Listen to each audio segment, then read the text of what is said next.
Assalamualaikum warahmatullahi wabarakatuh. Kembali lagi di channel Irwan Petani Muda.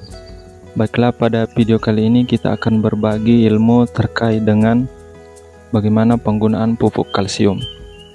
Kemudian sebelumnya jangan lupa untuk subscribe, like, dan share agar supaya terus mendapatkan updatean video terbaru ketika kita ada mengupdate video-video terkait dengan pertanian. Baiklah, sebelum kita masuk terkait dengan pembahasan pupuk kalsium, mungkin kita akan sedikit berbagi ilmu tentang bagaimana sebenarnya fungsi daripada kalsium untuk tanaman. Jadi kalsium memiliki banyak sekali manfaat terhadap tanaman, karena pada dasarnya kalsium adalah merupakan unsur hara makrosekunder. Artinya dibutuhkan dalam jumlah yang banyak walaupun tidak sebanyak dengan unsur hara makroprimer seperti nitrogen, fosfor, maupun kalium. Jadi fungsi utama daripada kalsium, teman-teman sekalian, adalah yang pertama, memperkuat dinding sel tanaman sehingga tanaman tidak mudah untuk terserang penyakit.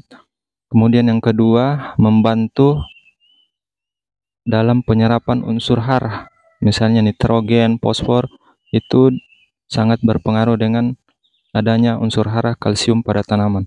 Kemudian yang selanjutnya adalah memperkuat batang, akar, sehingga tanaman memiliki figur yang kokoh dan tidak mudah roboh. Kemudian mengatasi atau mencegah kerontokan bunga dan buah pada tanaman. Kemudian kalsium juga berfungsi untuk membantu metabolisme pada tanaman dan mengangkut unsur hara ke berbagai jaringan tanaman. Dan masih banyak lagi, teman-teman sekalian, fungsi daripada kalsium sehingga sangat diperlukan oleh tanaman dalam rangka pertumbuhan dan perkembangannya. Baiklah, pada kesempatan ini kita akan membahas berbagai pupuk kalsium dan kegunaannya yang beredar di pasaran. Baiklah teman-teman sekalian, jadi ini ada beberapa contoh daripada pupuk kalsium yang biasa kita temukan di pasaran. Jadi yang pertama ada di sini, kita ambil contoh kalsium, kemudian SPB 22, kemudian ada Merauke Kanlit, dan ada Karate Plus Boron. Jadi ini adalah beberapa contoh produk kalsium yang banyak kita temukan di pasaran. Jadi di sini kita melihat ada dua bentuk kalsium yang ada pada kemasan daripada produk ini. Yang pertama ini adalah kalsium yang berbentuk karbonat, itu ada pada KALHA dan ada pada SPB 220. Kemudian kalsium yang berbentuk nitrat ada pada Merauke Kanlit dan ada pada Karate Plus Boron. Apa perbedaannya, teman-teman? Ini yang paling penting perlu kita pahami bersama, bahwa dalam fase vegetatif tanaman kita sebenarnya harusnya lebih cenderung untuk menggunakan kalsium yang berbentuk nitrat. Karena kenapa? Yang pertama, dia mudah terserap oleh tanaman, kemudian kedua, dia mengandung nitrogen yang dimana ketika fase vegetatif masih sangat diperlukan oleh tanaman untuk bertumbuh.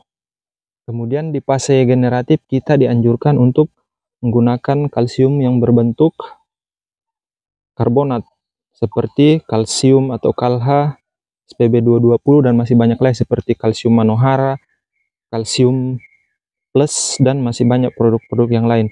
Karena ketika di fase generatif kita masih menggunakan nitrat, biasanya ini berpengaruh pada bunga karena dia memiliki nitrogen yang masih sangat tinggi.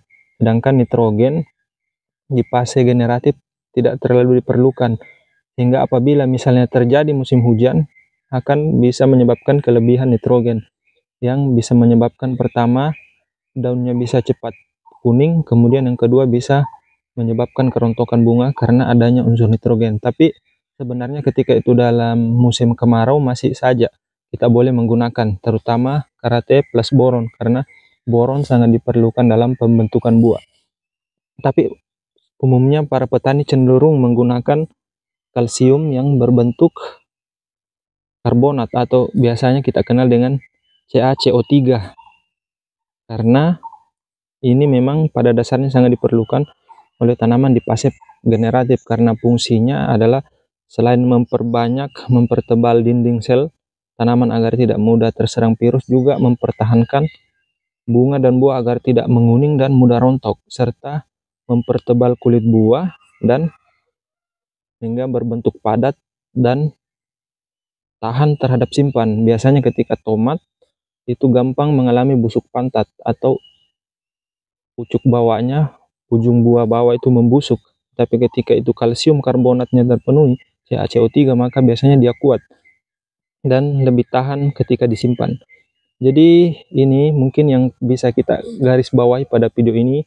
Yang paling penting adalah bagaimana kita di fase vegetatif dan fase generatif itu memahami bahwa kalsium yang diperlukan oleh tanaman itu berbeda ketika dia di fase vegetatif dan fase generatif, terutama dalam unsur hara kalsium, yang mana ada namanya kalsium nitrat dan kalsium karbonat. Dan kita semestinya mengusahakan di fase vegetatif misalnya menggunakan kalsium dalam bentuk nitrat karena terserap dengan mudah oleh tanaman, kemudian dia mengandung unsur nitrogen yang masih sangat diperlukan dalam fase pertumbuhan. Tetapi ketika di fase generatif, sebaiknya kita lebih menggunakan kalsium yang berbentuk karbonat, karena itu sangat penting dalam proses pembuahan tanaman. Baiklah sahabat tani sekalian, untuk penggunaannya, mungkin ketika kita sebagai petani sering melakukan penggunaan kalsium itu dengan cara foliar atau penyemprotan di daun maupun batang tanaman. Untuk dosis biasanya berkisar di antara 3 sendok makan untuk per tangki. Jadi baik itu teman-teman sekalian terkait dengan bagaimana kita memilih pupuk kalsium dalam budidaya tanaman kita, karena unsur hara kalsium sangat diperlukan dalam pertumbuhan dan perkembangan tanaman, terutama di fase vegetatif maupun di fase generatif. Baiklah, mungkin itu yang bisa kami bagikan terkait dengan kalsium. Jadi teman-teman tinggal memilih produk kalsium yang banyak beredar di pasaran, itu beragam dan harganya juga bervariasi. Bagaimana teman-teman bisa memilih mana yang biasanya sudah kita gunakan dan sudah kita akui memiliki keunggulan yang lebih. Kalau kami secara pribadi sering menggunakan pupuk kalsium plus asam humat atau biasa kita kenal dengan kalha, karena memang sangat memiliki efektivitas dan manfaat yang luar biasa terhadap tanaman. Mulai dari fase vegetatif maupun fase generatif kami sering menggunakan kalha karena sudah terbukti memiliki kualitas yang alhamdulillah sangat baik untuk tanaman kita. Jadi tinggal teman-teman sekalian bagaimana memilih produk-produk terkait dengan pupuk kalsium. Yang paling penting bahwa kita harus paham bahwa tanaman itu sangat membutuhkan kalsium baik di fase vegetatif maupun fase generatif, karena merupakan unsur hara makro sekunder yang bersifat esensial, atau artinya ketika itu tidak terpenuhi maka bisa berakibat yang kurang bagus untuk tanaman kita. Demikian mungkin video kali ini, mudah-mudahan ada manfaatnya. Jangan lupa untuk terus mendukung channel kami dengan cara subscribe, like, dan share agar tetap mendapat notifikasi ketika ada update yang terbaru. Dan jangan lupa untuk menonton videonya secara full agar kita bisa sama-sama paham. Mungkin itu sharing kita pada video kali ini. Adapun mungkin teman-teman yang memiliki perbedaan pendapat, terserah kita bagaimana mengaplikasikannya dalam pertanian kita. Kemudian ketika ada pertanyaan bisa dituliskan di kolom komentar, dan insya Allah kita akan sama-sama jawab bagaimana ke depannya pertanian kita ini bisa berkembang dan tentunya bisa menghasilkan yang maksimal. Demikian, Assalamualaikum warahmatullahi wabarakatuh.